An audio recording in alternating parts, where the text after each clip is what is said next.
today we're talking about returns, Walmart Returns 101. We want to kind of cover some of the basics with that and maybe dive into a few specifics as well. This isn't exactly a deduction, but as with all retail supplier relationships, miscommunications and deductions can abound. So hopefully we'll have some helpful information for you guys here today on this subject.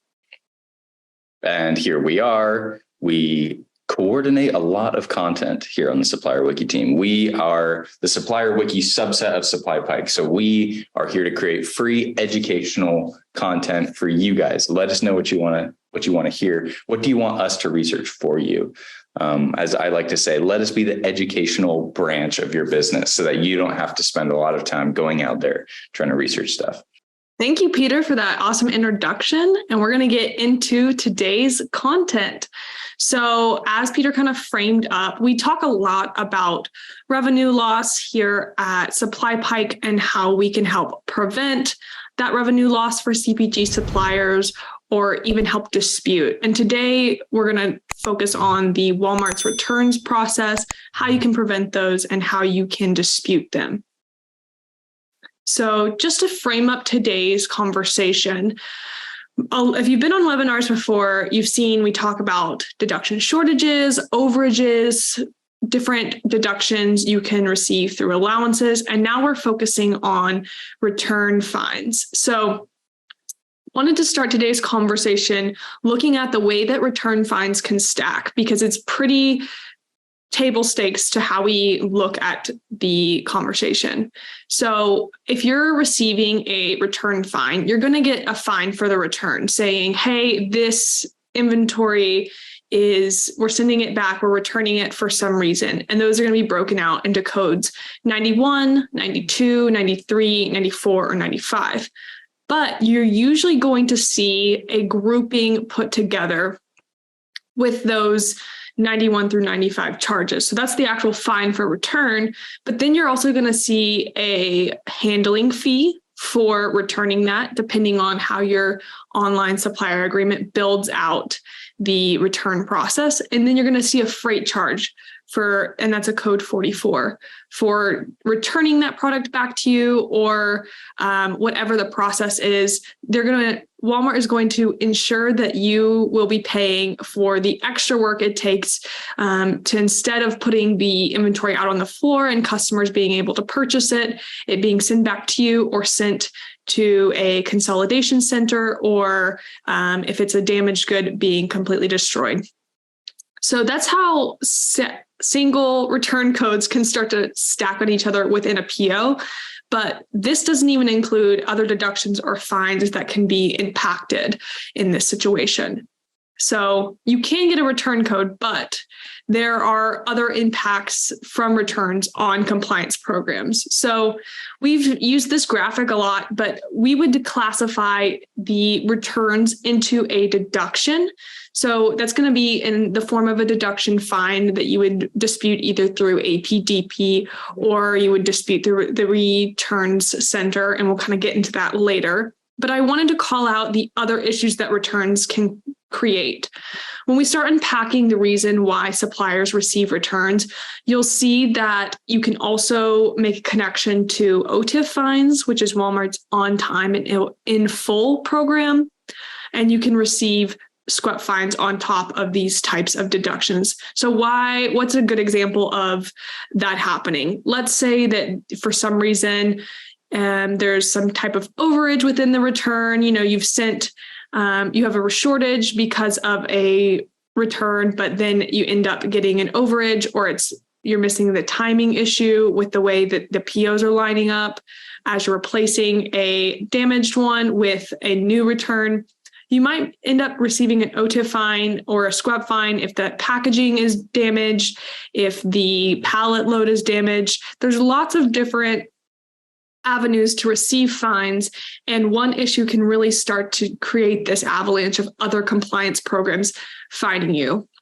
One thing I want to call out here as well is each compliant program will penalize you, not because they are malicious and they want to take as much money from your your pocket as possible. It's really because these compliance programs don't talk to each other and have separate processes for disputing and charging fines. So it's really on the burden of the supplier to make sure that these compliance programs are being disputed and that you're not being charged or triple charged for different fines that come in the form of deductions, SQUEP fines, or OTIF fines. All right. So now that we've kind of framed up the impact of returns and how they can create other issues in your supply chain, let's talk about how we get started addressing our Walmart returns. The first and foremost thing, and I'm going to say it, you can have a count if you want, because I know I'm going to say it a lot in today's conversation. Know your OSA. So what is your OSA? That's your online supplier agreement, and it's your agreement with Walmart outlining all of the information that you agree to adhere to when working with Walmart.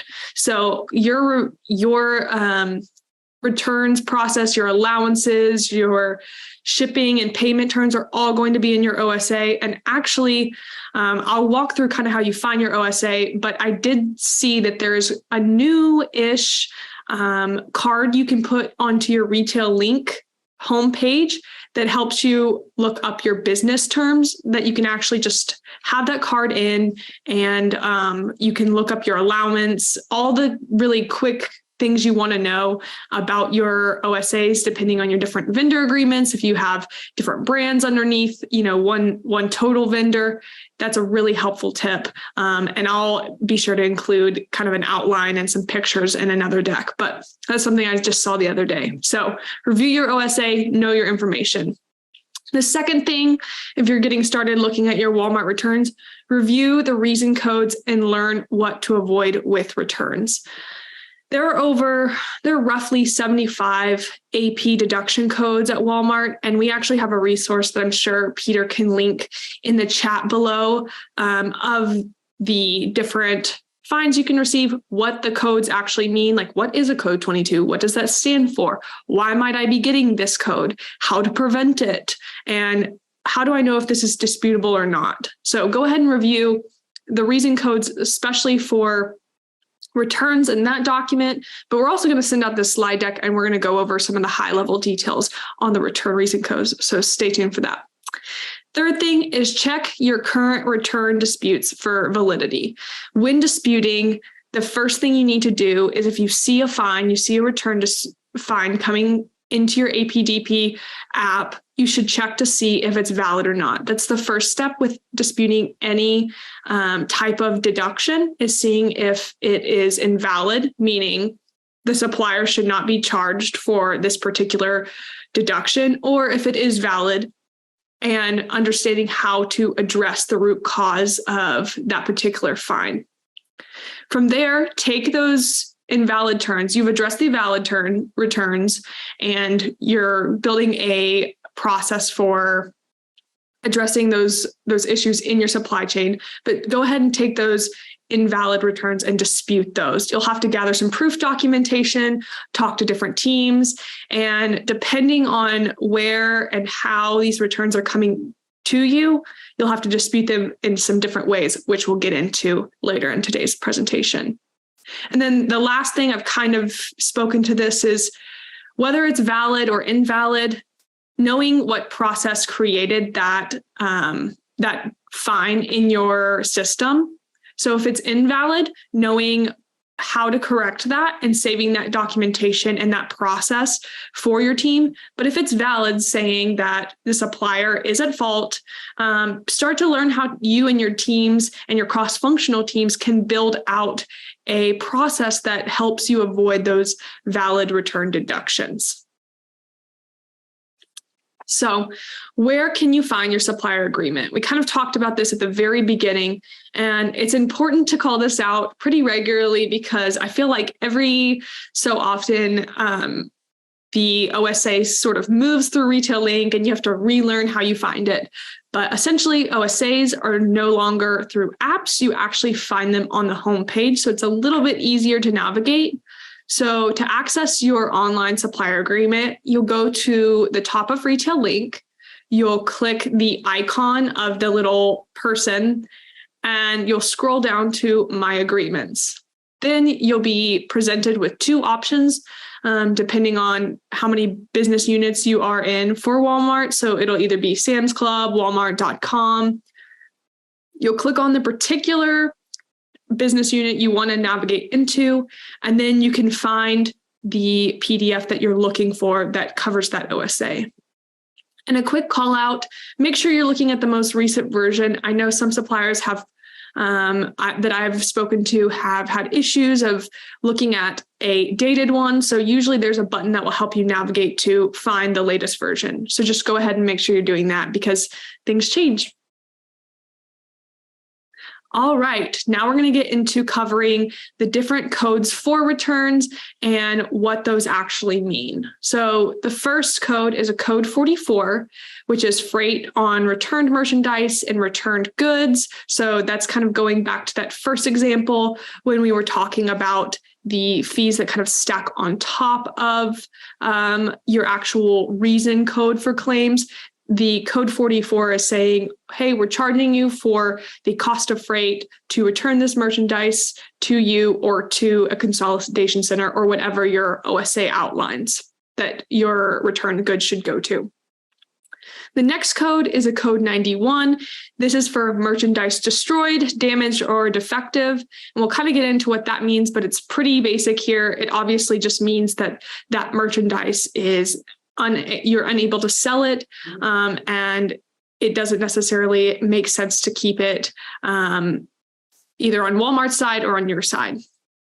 The third code we have here is code 92. So this is a merchandise return.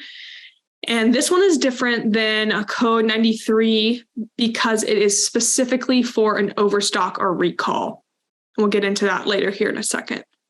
The fourth code is code 93, which is another merchandise code, but then that subtext there is damaged merchandise. And you can kind of start to see that these start to overlap with code 91 and code 93, really looking very similar, but we'll kind of break down those details.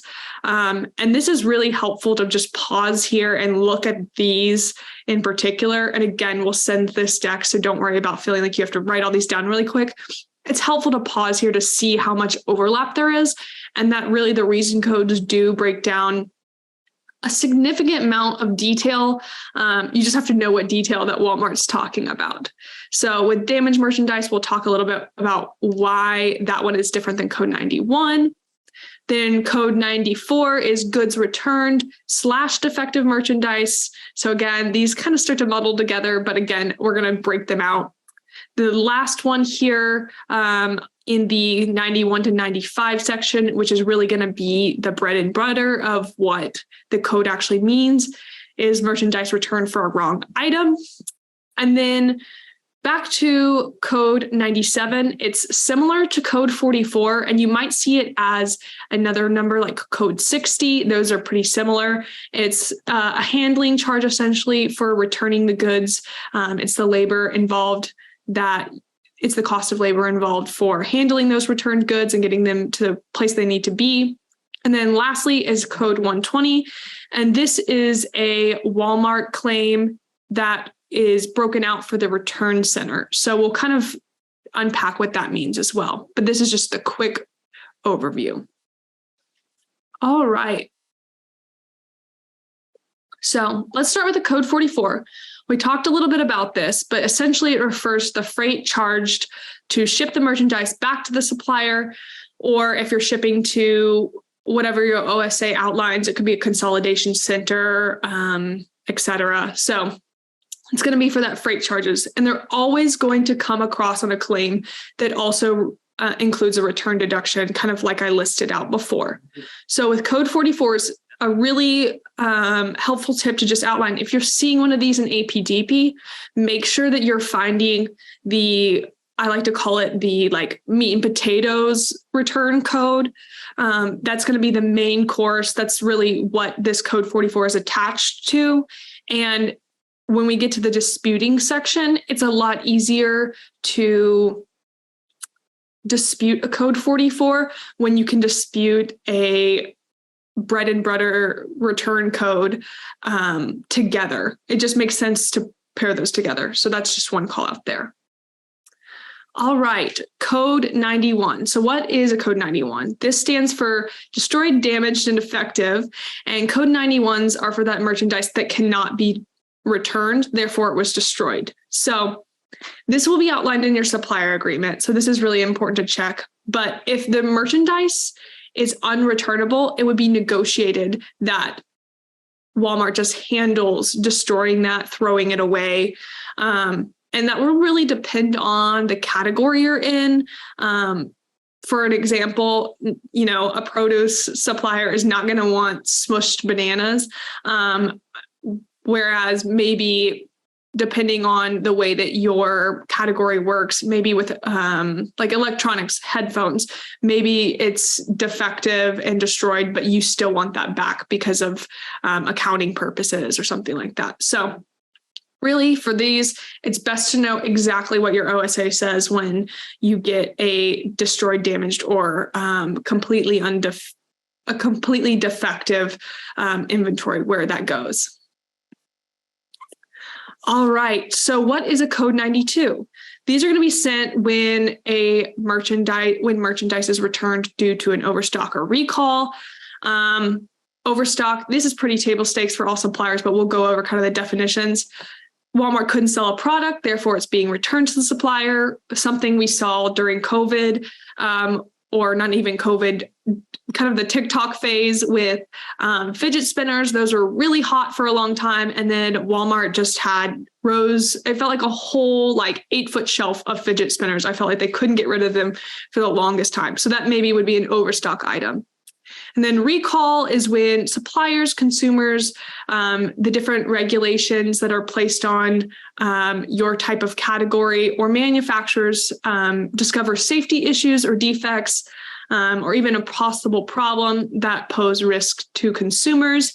The one that's made recent headlines is the listeria in deli meats. So if you're making any charcuterie boards right now, go ahead and check that out, because there has been a major recall. And those specific suppliers are probably seeing some code 92s coming their way. The next one is a code 93, and this is damaged merchandise. So remember, we talked about damaged, defective. That's when that's a code 91, and that's when merchandise is unreturnable. This is for merchandise returned due to damages that prevented the item from being sold. So there's a little bit of a difference here. The first difference being it's not a pile of broken, defective merchandise, but the second piece of that is that this claim is applied before the merchandise is placed on the store floor. So a good example of this is maybe a concealed shortage, and then you receive a code 93. So let's say you've shipped a pallet of merchandise. You got it to the store. It went through the DC. It was, warehouse picked and then pulled out, and you sent, your one case pack, and they opened the case pack, and all of the one of the glass bowls is chipped on the side. The rest of the glass bowls could go out onto the store floor, but that particular item, that one glass bowl that's chipped, the claim would be applied because it was put on before the merchandise hit the store floor. So just to recap, it's damaged, but could be returned to the supplier, and it hits before the merchandise is placed on the store floor. And this is another one that we see a lot of, concealed shortages or additional deductions placed on code 93s. All right, code 94. So this is for goods returned and defective merchandise. So what is a code 94? This refers to a customer return that is considered defective merchandise. So different than code 93 is that the claim is applied after the merchandise is placed on the store floor and a customer has purchased the item. So this kind of goes back to your category. Let's say I wanted to return an item from clothing that wasn't damaged. Depending on your OSA, I could outline that would just go back to the store floor. Or let's say I have an item that, let's say body wash. That's something that they wouldn't want to place back on the store floor. I considered it defective. It didn't work for me. So I brought it back to Walmart to return with my receipt, and then they're not able to place this back on the store floor. But I would say looking into both your category type and knowing the type of returns and kind of what's the standard there, and also looking into Walmart's return policy. I haven't reviewed that in a while, but I think it's pretty standard that as long as you have your receipt, you can return items to Walmart. So that's how Code 94 is a little bit different than Code 93, 92, and 91. All right, now we're almost to the tail end here of going through the return codes. Code 95 is a merchandise return for wrong item. So when the merchandise was returned to the supplier as the wrong item or an overage that the warehouse cannot keep. So I kind of spoke to how Code 94 can cause a lot of issues. This code, Code 95, actually has a lot of impact on several compliance programs. I'm sure if you have been looking at overages, you can see the connection across deductions. Just an AP deduction, there's a separate code for an overage. There is Code 95 here for a merchandise return of wrong item. You can get an overage code in your SQUEB fines, and overage codes can also, you can make an argument on the OTIF side that because it's an overage, it can cause another shortage, and there can be issues with your on time and your on time and in full when it comes to the accuracy of your POs and when they're supposed to be coming in. So this is the one we see that suppliers get most tripped up with, is this wrong item. Okay, and then Code 97, we kind of talked about this earlier with Code 44. Code 97 is another kind of side dish to those main attraction return codes. This is the handling charge or manual labor required to return the merchandise, and it is not usually a standalone deduction. If you're seeing this as you're not able to track an invoice or claim number from a Code 97 or a Code 44 to one of those codes that are the meat and potatoes code, that Code 91 to Code 95, then I would either wait to see if it hits or start to ask questions and see if there is a main code, because this is not usually one that you would see coming across as a standalone deduction. All right. Then lastly is Code 120 claims. And this is issued from the return center, and they're very similar to Code 94's, but it's the return center's claim of Code 94's. This is helpful to piece out from Code 94's because you're going to have to dispute a different way. And it means that your supplier agreement is a little bit different. So you've elected not to have the defective merchandise returned, but have left it to handling to Walmart's discretion. So that's a really important thing to note, especially when it comes to disputing, because if this is not what you agreed to in your OSA, you can dispute this and get your money back. And then the last piece about Code 120s is that these will usually come through for bulk items. Instead of like one claim code, it will be a larger group of multiple defective items. All right. Now let's get into talking a little bit about preventing returns, and then we'll talk about how you can dispute those returns. And Peter, I'm just checking if there's any questions yet. I haven't seen too many come through yet. We've got a few questions here that I think I'm going to save for the end, because although they're touching on things that are kind of specific to what you've mentioned, I think that they're kind of the answers are kind of more general. So we've got 3 here that I have yet to answer. We have one that I answered in the chat, which was about Code 97 versus Code 60. So one thing I would like to kind of just add in at this point that I've already kind of mentioned in the chat is how with Walmart, we know that fines stack. So some of these codes sound very similar to each other. And I think a part of that is that if they're similar enough, one kind of issue from a supplier's point of view can be hit with multiple fines. So I don't want to kind of accuse Walmart of doing something super malicious, but I do think that the sheer number of codes and the sheer number of codes that are used fairly often communicates that as well as the number of compliance teams and programs at place at Walmart communicates that these fines can stack. So sometimes one issue can get hit by multiple, and the same thing goes for invalid fines. So an apparent issue could be hit with multiple fines, and then all of those have to be kind of disputed separately as well. So again, that's just kind of boilerplate stuff that we always talk about, but something that is kind of, I think, relevant to this too.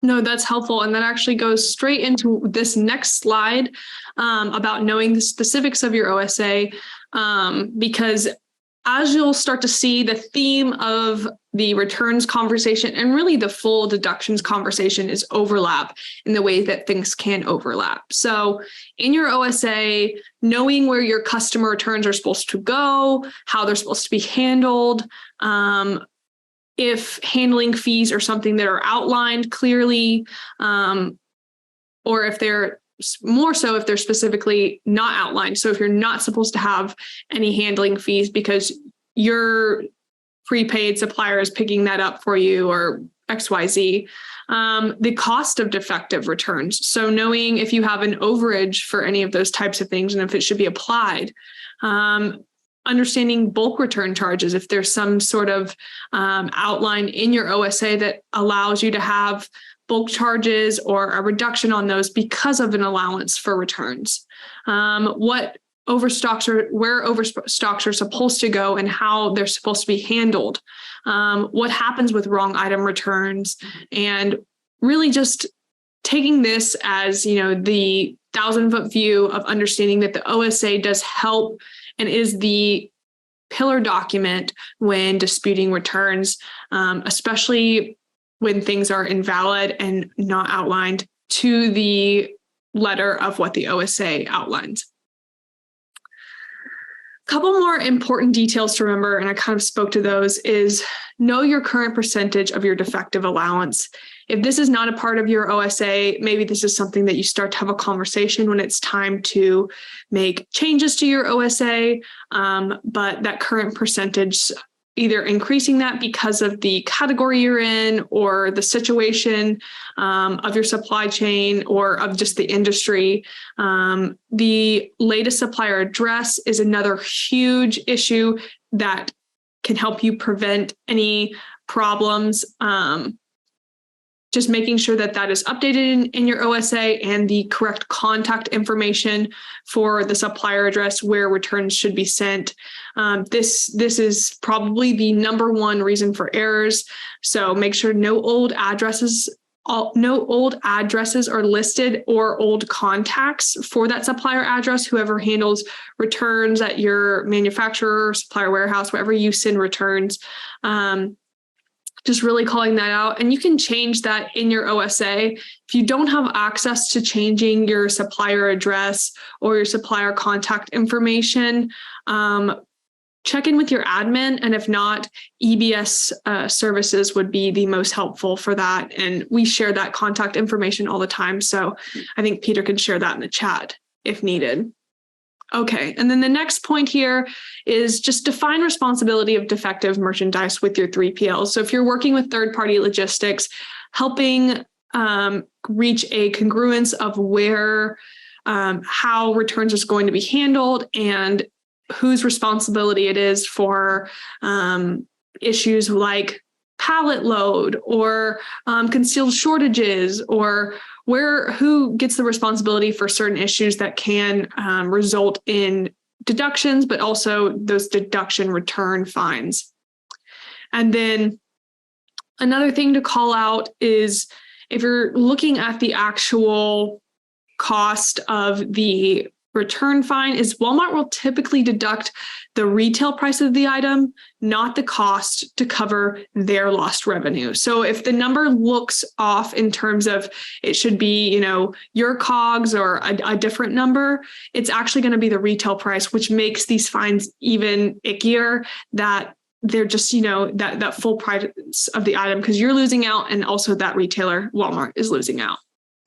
And then we talk about the packaging standards pretty much every webinar, it feels like, but accessing that Walmart supplier standards for packaging will really help you with any SQEP fines, but also help you and your teams when it comes to protecting merchandise from damage. And if you're doing all of those things and you're still seeing damages, maybe that's a conversation with your 3PLs as well. So again, this kind of all overlaps, as you can see. Okay, and I kind of mentioned this a bit earlier in terms of renegotiating your OSA, but some of the questions you may want to be asking your teams is, when can you make addendums to your supplier agreement? And who do you do this with? What is the specification for all your businesses? Do you have your SAMS documents lined out? Do you have Walmart International, e-com, your Walmart brick and mortar? Are all of these aligned on the same return system? Is it different? Do you need to make changes there? What's working in one business and what's working and not? Kind of doing a comparison analysis there.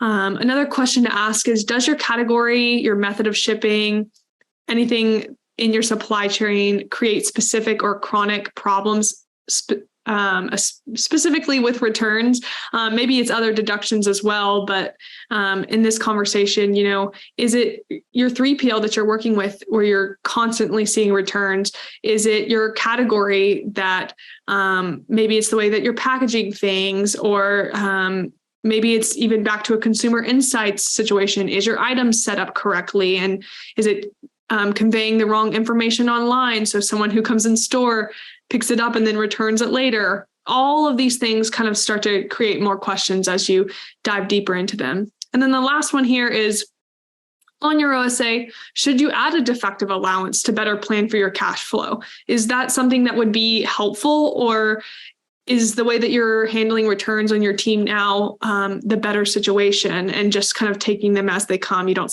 receive a lot of returns. Maybe that's the case. So playing with these questions can be helpful, and we'll send these to you when it comes to thinking about returns specific to your OSA. All right, now let's get into disputing returns. This is the question that everyone has, want to get into how you just dispute the specific returns on each code. All right, so to start here with this conversation, if you've been disputing, or maybe you haven't, maybe you're coming off settlement and you've usually just been doing the settlement process for returns, but you're no longer doing that, you're going to have 3 avenues for disputing, and it kind of depends on where that dispute is coming from. So if you get a code in APDP, or you see something come through on APIS, then I would start by checking if that code is disputable in APDP, and that's in Retail Link, and we've got other resources on APDP, the Accounts Payable Dispute Portal, if you need a little bit more information on that. And a call out here is, remember to dispute the return claims on one PO as a group, and then also looking for those different codes that kind of match together. So that's going to be your code 44 for your code 44, and then your code 97 or 60 for freight and handling, and then your main claim, which is going to outline why the actual return is happening. If you see a code, though, that says it's from location 9462, it's a return center claim. And the return center process, we're going to outline that here in a second. It's a little bit more manual than using APDP, but what's nice about the return center is they have their specific process for why you would get a return center claim, like a code 120. So that process is a little bit more cut and dry, and that team specifically works on returns. So there can be a little bit more understanding for return issues and deductions. But again, it would have to be from Walmart location 9462 to dispute the return center. And if someone's seen something different, please let us know in the chat if you disputed through the return system. But really what I have seen, and when I've talked with other suppliers, you have to be through Walmart location 9462. And then lastly, this is always an option, but again, we like to kind of say your mileage may vary depending on your buyer and the relationship you have.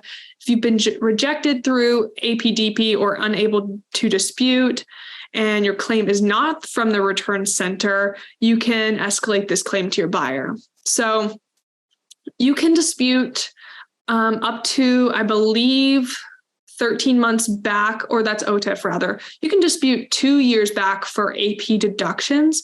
So, and you also have about 3 tries to dispute it, is kind of what we've seen with suppliers. So go ahead and dispute those first. And then, if you're disputing through the return center, working with your buyer, unless it's a specific question that they would know, is probably not as helpful. They don't really work with returns often. So if you can't do those first 2 things, talk to your buyer, escalate this claim to them, especially if it's a larger claim, it's invalid. And again, make this process as easy, simple, and clear for your buyer as possible, because they just have a lot of things going on, and I can bet returns are not at the top of their mind. So really button that up and make sure you go through every other step before working with your buyer, just to make it easier for them and make it easier for you. All right, so here's the return center dispute process. And it is not an actual application, but you do have to kind of gather the proof documentation and ship it off to the return center. So first you'll download and review the backup details, any documentation, and you can get a lot of that from APIS, and you can also pull some different reports. And if there's anything else attached to that, you would put it into the defective merchandise handling fee and RTV freight claim form. It's such a long name. You'll fill that out, that defective merchandise handling fee and RTV freight claim form, with the claim number, invoice date, amount you're disputing, and the reason for the dispute.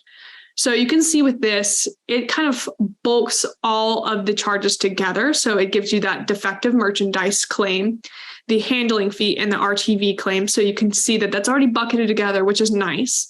And then provide as much information as you can in terms of proof documentation if there's something else to attach. Another detail I would want to call out here is the amount you're disputing. Usually we would recommend disputing the full amount. And that's just because if you can get that amount of money back, great. But, you can only receive what you ask for. So go ahead and ask for that full amount. And maybe you only get partial back, but that's one call out: dispute for the full claim. And then the reason for the dispute. And the call out here is to use as much language as possible that is similar to what we've outlined. So if you can outline, this is a code 94 because of XYZ, that will be helpful for your dispute reasons. And then again, adding any proof documentation that you can to that for each claim. Then you'll submit that by creating a case with partner support. And I haven't really spent a ton of time in that part of Retail Link. So if any suppliers online have information about partner support, let me know. You'll select returns, return chargebacks, defective merchandising, handling, RTV, freight expense claims, and you must include the documentation and forms mentioned above for your claims to be reviewed.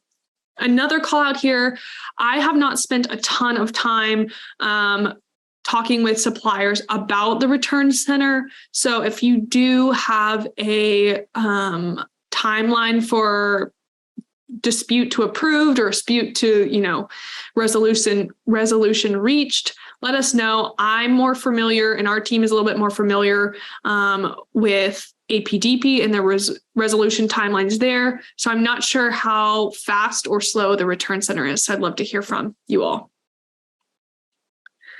All right. And then here's some more contact information in terms of the return center. So for Walmart.com, and this is for .com, any Walmart.com returns are going to actually flow through that return center.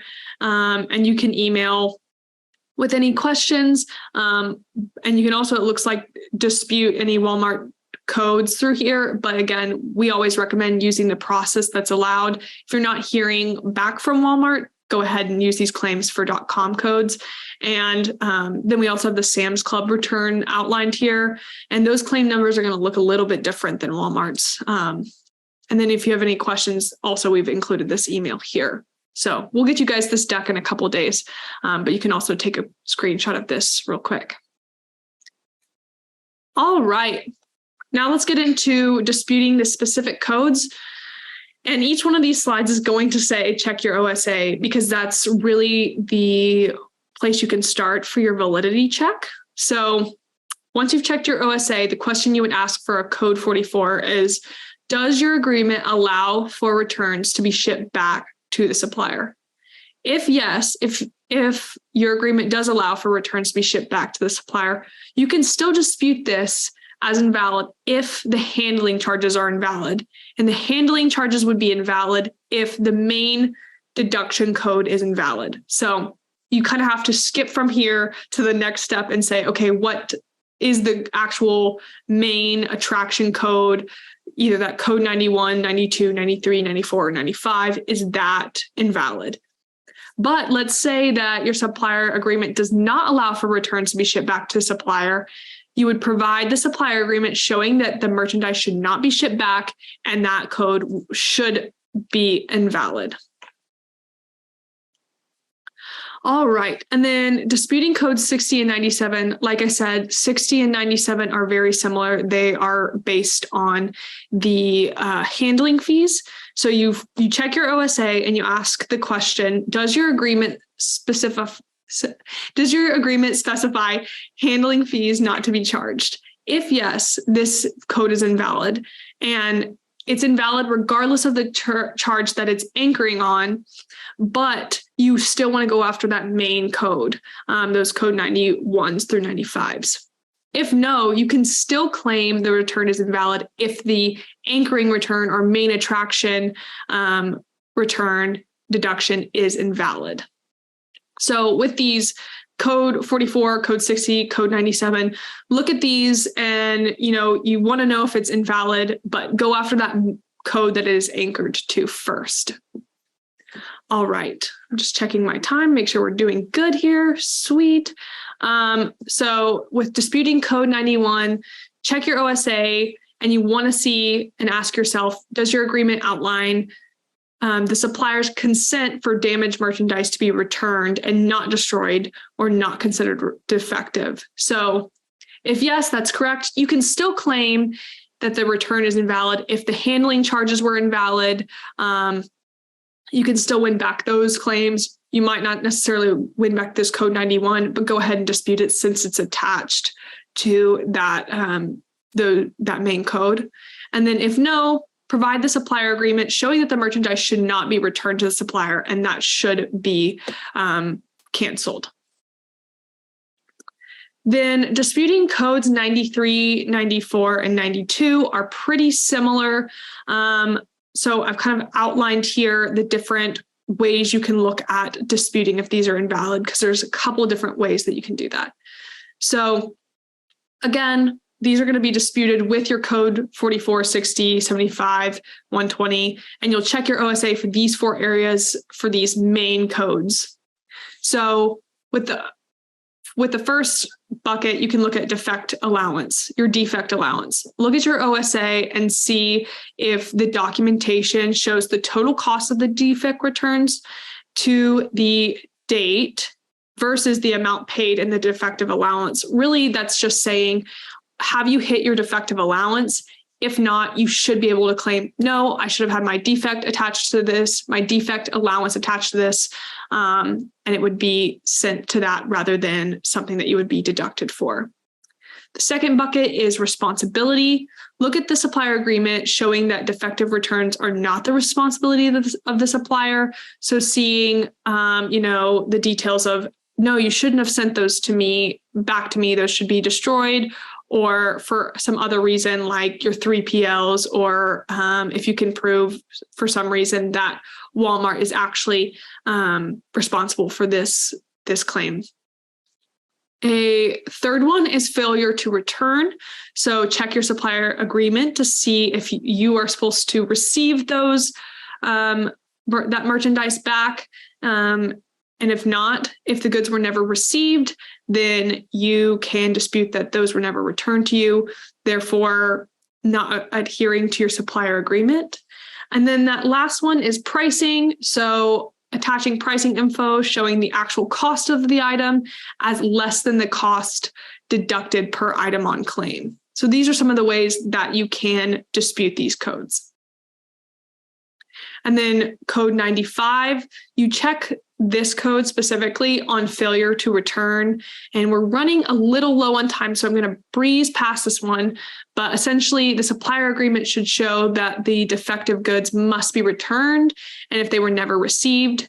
And then these are some of the reasons that they might not ship back that are valid, such as hazardous materials, broken glass, and then also virtual claims. So we'll kind of skip over this just for now because I want to make sure we have time for questions. And then disputing code 120, the two areas are pricing discrepancy, which we kind of talked about when looking at codes 92, 93, and 94, and then defect allowance. And that's just going back to knowing if your defect allowance is being attached to this type of return. And if not, you can claim that as invalid. All right. And then we've kind of talked through the proof documentation, but it's really, your OSA outlining either your defect allowance, your handling fees, destination, the returns process that's outlined, and then pricing info. Okay, Peter, I think I'm ready for some questions, and we can go over just a tiny bit if we don't have enough time to get to some of these. Sure, yeah. We've got 4. One of them we can start off with, which we've already kind of addressed. Chris is asking, do you ever see them double or triple dipping on different return codes for the same item? For example, a code 94 and then a code 91 for the same product. A code 94 and then a code 91. I'm going to say no. What Walmart is usually pretty good, and I say usually just because, we want to not use absolutes here. They're usually pretty good about in the insular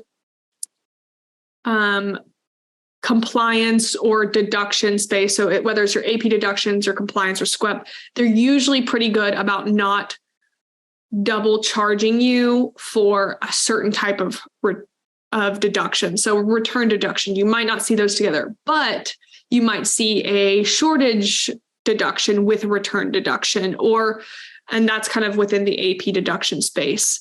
Or you might see a SQEP compliance charge with a deduction charge. So usually like with OTIF is a great example where they usually keep it pretty either or. You'll either get an on-time fine or you get an in full fine. But because there are so many different buckets of AP deduction codes, you will see a little bit of overlap because they do consider those different situations, even though there is a lot of that overlap, but you won't necessarily see two return deductions on one PO. Yeah. Okay, great. Thank you for that. Another one from Chris as well. Can you please address the new defective chargebacks, quote, marked down to $0 announced last April? This is something I'd never heard of before. So And I've been asking some people on Slack to see if anyone else knows, and I haven't heard anything back yet. So can you please address the new defective chargebacks for markdown to $0 announced last April? We were blindsided by huge charges for this bucket that we hadn't planned for. Have you had any success disputing these charges? Thank you. I will say that I would have to look at first what compliance program that it is attached to. I think it's saying that it's attached to deductions. It doesn't sound like it's a compliance issue. And then I would say also what code is it being attributed to? So if it's it also kind of sounds like it's trade promotions or allowance situation, a markdown dollar. So I would say I don't have that information readily available in terms of the allowance. But my first question is, where are you seeing this defective charge? If it's AP, look at the reason codes. We have an outline of the reason codes book. And to me, it's sounding like a allowance fine in the AP deduction space, but I don't necessarily know unless it is attached to a return, but I haven't heard of that attached to a return type of deduction. So yeah, based on my kind of surface level looking around, I was guessing it would be a code 66. So I think the 60s are allowances. Is that correct? Yes, I believe so. Don't quiz me on it right now. I'm thinking about returns. So that's what I was guessing, but again, not totally sure. So maybe going to that deductions codes landing page and looking for 66 or somewhere in the 60s and try to kind of associate with one of those and disputing it that way would be our best guess.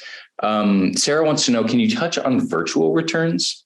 Yes, we pulled a little bit of that in. Oops, went ahead. We can go back to the virtual returns. So by virtual returns, I think you mean the returncenter.com information. And that would just be similar to return center dispute process. And that's how you would fill that out. It's just downloading that information, attaching the proof documentation, and then sending that off. So I think that's what you mean by virtual claims. I did want to answer one question we got ahead of time in terms of running reports on return processes. And I wanted to call this out because you can run a report on DSS, decision support. And you can actually click into returns data and just pull all those columns within the store detail template. But we have, what I want to say here is take that with a grain of salt, because that is up to store associates to key in those return reasons. So if you are pulling that information in DSS, I'd love to know if you feel like that is valuable information. But from what we've talked to other suppliers from, is that's not necessarily going to be the most helpful. But again, up to you. Okay, we had one guest attempt to kind of answer Chris's question, saying they've seen those in years past when there are mod changes and items are deleted off mod or reduced traded store counts. So I'm not sure if that's kind of helpful or relevant, but it might be. So it couldn't end up, if it's from that, it could definitely end up as a overstock and returned that way. So that's an interesting overlap, because sometimes the system isn't fully clear on how you do that overlap. All right, you guys know about Supplier Wiki resources, so I'm going to skip this for now. And I'm just going to throw up our contact information. If you have any more questions or you want to take a look at Supplier Wiki or SupplyPike, you can do that. And I'm going to click into the demo now, and we'll get that started. If this is where you have to log off, we totally understand. We hope that you join us for another webinar. But as I pull up this demo, we'll go ahead and get started. Okay. Peter, just give me some confirmation that you can see my screen. Yep, we can see you. Great. All right, let's get into a preview of Deductions Navigator. We're calling this a preview because really in 5 minutes, you can't sum up the full functionality of the product, but we've talked a lot about some of the pain points with disputing with Walmart. So we're going to look at the Deductions Navigator for Walmart. And a call out here is Deductions Navigator has different levels of automation for Walmart, Target, Amazon, and Kroger deductions. So you can easily toggle between your different retail businesses. And then this is kind of built into 2 different parts. We're going to land here on the dashboard for a second. And this is really helpful for that impactful information. You don't have to pull any manual spreadsheets. It pulls everything in, and you can get those health metrics really quickly and have those high-level conversations about where your deductions are sitting and how you can improve them. So it's helpful to just kind of see the full number that you can dispute with SupplyPike, and then the dollar amount that you have won back through SupplyPike.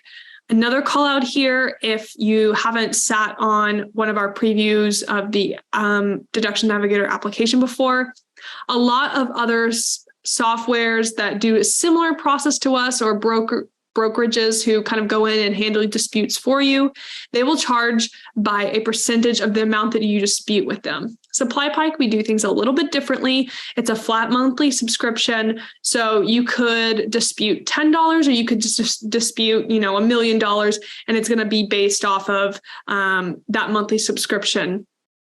So that's really nice that you can dispute as much as you want. And then you can see also kind of a health metric here is the deduction percentage of invoices. And this is a demo account, so it's actually a pretty low number. The average for the industry is about 6%. So you can kind of just see a really quick snapshot of the health of your deductions at your particular supplier company.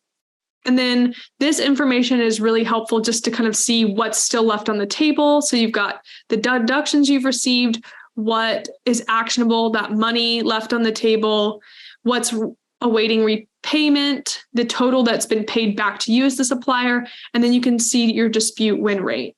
And then another call out here, you can see this is just our demo account, so it's based on, it's not actually pulling data into it, but if this is a real account, it would be updated every day, if not more. So, and then you can also just see a couple more deductions, pullouts. So you've got your deduction by status. You can see what's disputed, what's in Walmart research. So it has the different terms that are aligned to APDP. You've got your supplier action, what suppliers still need to go back and hit, what's approved, what's paid, denied, canceled, settled, and will not dispute. And then this one will probably go away here in a second since settlement is ending. But you can also see the count and dollar amount each claim is hitting you with. So, you can see if 22s, merchandise billed not shipped, if that's an issue that's really hitting your business, maybe you see a return issue up here, a return code, and you know that those are the ones you want to go after. And this is another easy way to slice and dice, is just seeing the deduction amount. You can toggle between amount and count. So you can see, maybe you have a bigger bucket here, but you really want to go after the count that's driving up here in that deduction range. Deductions over time compared to amount and count across years. Then claim lines by item number and deductions by location. So maybe you see a lot of the same DC hitting with deductions and knowing how to tackle that. So that's really the impactful information side.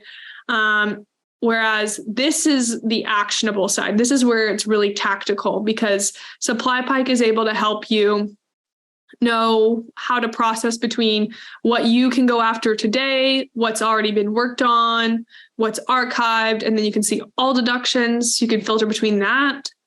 If you sit on actionable, you can really just be ready to dispute from the app and do that really quickly, we see that the average time to dispute is 20 minutes per dispute. So with this, really, you would just have to filter from validity. You don't have to do any of that determination on the back end. So if you know that it's going to be invalid, and you want to have all the proof documentation attached, you don't want to do any work, you want to make this one the easiest claim that you've disputed, you can go in, look at all the information, enter a couple different details in terms of dispute reason, load number, but all of this information is already pulled in for you, all of your proof documentation. The business logic is built in that tells you, actually, we think this one is invalid. And then you'd get a notification here that says ready to dispute, and you could hit dispute and be done with it. Another really cool thing about deductions is that didn't take a lot of time, but you can dispute in bulk. So you can dispute a huge chunk of deductions all in one go based on the different filters you want to put on, whether that's going after similar codes, claim lines. But yeah, this is basically the application. You can use this again, like I said, for Walmart, Amazon, Target, and Kroger. And if you're interested, please go ahead and sign up for a demo at SupplyPike.com. We have a free trial. It lasts about 1 to 2 weeks. And then you're actually able to pull in your information and start disputing with your data. So it's really helpful, we think. And hopefully this was a great presentation on returns, and then you guys got something from the preview as well. So with that, I'm going to say bye, and hope everyone has a great Thursday.